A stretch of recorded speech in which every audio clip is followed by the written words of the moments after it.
From Storm Tracker 6, this is Forecast First, sponsored by Auto Owners Insurance. Simple human sense. Lots of clouds around today, breezy conditions and cold temperatures. Doesn't feel like spring out there. Our current reading sitting in the mid-30s for Lansing and Jackson, 34 degrees in Flint. Wind chills are generally running in the mid to the upper 20s, so it still is a bit breezy across the area. Now, I'm not worried about snowfall tonight, but there have been a few snow flurries from time to time today. Those will dissipate as we move through the evening hours, and skies actually begin to become partly cloudy later this evening. Forecast-wise and travel-wise for tonight, it looks good. Just going to be cold once again as overnight lows will dip into the mid-20s by early tomorrow morning. By this time tomorrow, we're watching rain and some snow building in. And yeah, we're talking about accumulations. 6 News at 6 starts right now. WLNS is here for you, celebrating 75 years of bringing you the news with 6 News at 6. Some international students at MSU get their visas revoked without notice, and tonight many of them are afraid for their futures.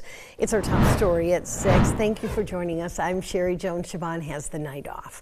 As the Trump administration continues to slash student visas across the country, students here at MSU are also seeing the effects.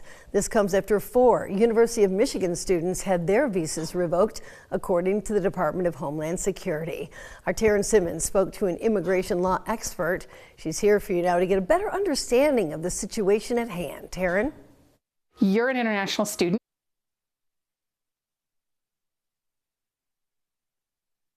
You're here. It's April, and you get notification that your student visa that you've been here since the fall, presumably, has been revoked for no explanation, and you need to get out of the country in 2 days. Julie Powers with the Immigrant Law and Justice Michigan says there are instances where a student's visa can be revoked.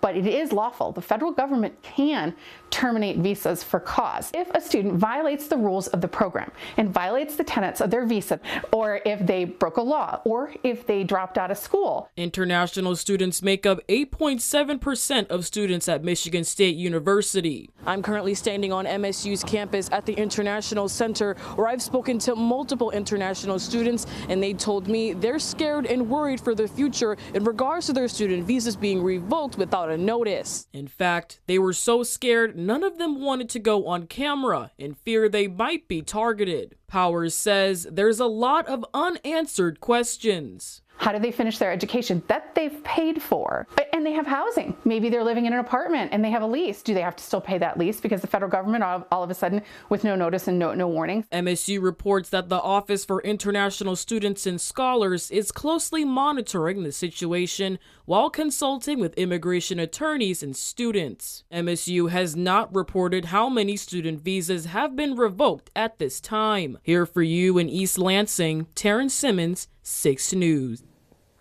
A 22-year-old man was hospitalized in critical condition after a motorcycle crash on Sunday. It happened around 3:30 in the afternoon on South MLK near Cooper Avenue. That's just south of Mount Hope. According to the Lansing Police Department, officers found the man lying in the roadway with critical injuries and took him to the hospital. No other vehicles or people were involved. Staying in Lansing, a former employee at a Washington Avenue car wash and oil change business says he was fired for wearing a mask after his employer changed the uniform policy. Nick Simon caught up with him today, and he's here for you now with the workers' side of the story. That's right, Sherry. Tyler Clifford tells me he decided to start wearing a mask during the pandemic, and he kept it going on his bus ride and when he started work at the car wash about a year ago because he doesn't want to get anyone sick once he gets there. He says that everything changed after a customer at Fast Eddie's complained to management about the mask-wearing employee. Clifford says he got into an argument with the customer about it, and once the complaint came in, he showed us texts showing that the company decided to change the dress code and ban masks at work. The American Civil Liberties Union says that businesses are free to set up whatever dress code rules they want to, but they have to honor protected categories like race, gender, and disability, and they can't discriminate. So when it comes to masks, employers have to honor a doctor's note. Clifford tells me he was in the process of getting one when he was let go, and he's been left with more questions than answers. That the one customer complained, like it was fine until he complained, and then after he complained, it was an issue. But then they extended a caveat to if I got a prescription, but they didn't even allow me to get the prescription for the mask to be worn. So I just want to get to the bottom of why I was let go for something so mundane and trivial after I was kind of given an olive branch to have the option, and then it was just rescinded. So, I mean, that's the only thing that I want to know is why this happened to me. We went to Fast Eddie's earlier today to see why they decided to change the mask policy and to verify some of the details of the story. A manager there gave me a contact for their corporate office, and I reached out, but we haven't heard anything back yet. When they do, we'll let you know. But in the meantime, health officials with the state of Michigan still recommend wearing a mask to prevent the spread of disease. Back to you. Thank you, Nick. Well, city leaders are getting input from the public right now about the homeless situation in Lansing. The city's Human Relations and Community Services Department is releasing the results of a comprehensive homeless study and gathering input on its recommendations to help alleviate the problem. Well, the importance is that this is a community affair. This is a community issue. And it's going to take all of us to help lift the voices of those who can't speak for themselves. And so I think it's all important that we're all on the same page, that we're moving in the same direction, and that is to assist our unsheltered neighbors. Input session is happening right now at the Foster Community Center, room 213. It will continue until 8 o'clock tonight. We'll have all the details for you tonight, coming up on 6 News at 11.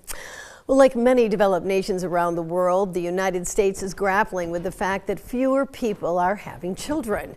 A new study from Michigan State University says that's no accident.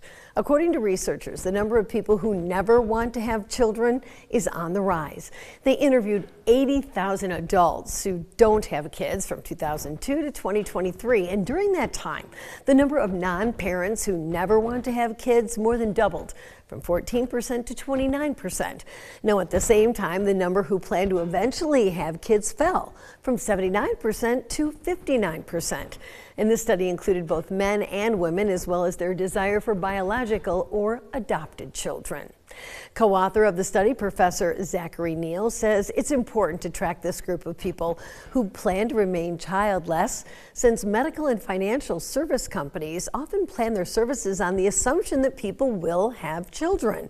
The research team did not offer an explanation about this trend, and they plan to look at non-parents on a global scale and the role economics might play in their decisions. From Storm Tracker 6, this is Weather First, sponsored by Auto Owners Insurance. Simple human sense.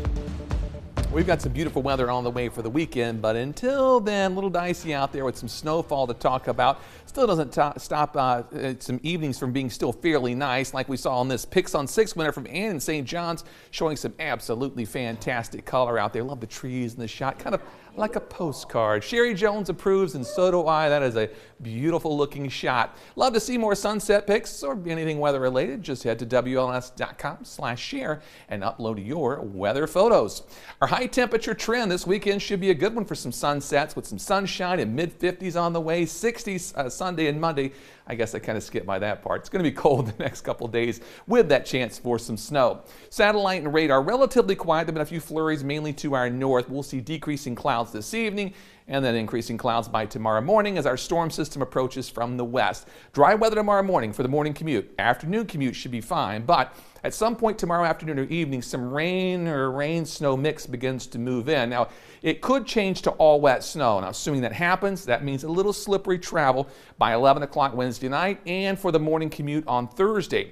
System will quickly depart the area. Temperatures will climb into the 40s, so things will rapidly improve as we move through Thursday afternoon. In terms of accumulation, because it's a rain-snow mix, of course, it's difficult to pinpoint, but some slushy accumulations of 1 to 2 inches seems possible across the area through the early morning hours on Thursday. As I said, system will depart and the snow should melt fairly quickly. Our temperatures outside sitting in the mid-30s. We're missing quite a few observations from the National Weather Service, but it's in the mid-30s outside. In the Skyview network, our sensor on the McLaren cam coming in at 36 degrees after a high today of 37. Winds gusted to 22, so that dropped wind chills into the lower 20s at times. It's felt plenty cold outside. In Grand Ledge, mix of clouds clouds and sunshine, but probably more clouds than sun. Temperature at 35. Today's high up to 36. We started out at 24, so not much of a temperature turnaround today. On the Jackson cam, we've got more in the way of sunshine outside. Temperatures up to 37 degrees. That is the high after a morning low down to a very chilly 23 degrees, and even more sunshine, mostly sunny on the Hillsdale cam. I wish I could say it made a huge difference as far as temperatures, but it didn't. 36 the current temp. Today's high was 38, morning low 22, and our wind gust around 20 miles per hour. For tonight, travel-wise looks good. Overnight low 24, decreasing clouds, no problems out there. Then for tomorrow, increasing clouds quickly and becoming cloudy, and then the rain-snow mix moves in tomorrow evening as temperatures tomorrow top out in the 40s but fall into the 30s tomorrow evening. By early Thursday morning, we're very close to the freezing mark, hence watch out for some slippery travel.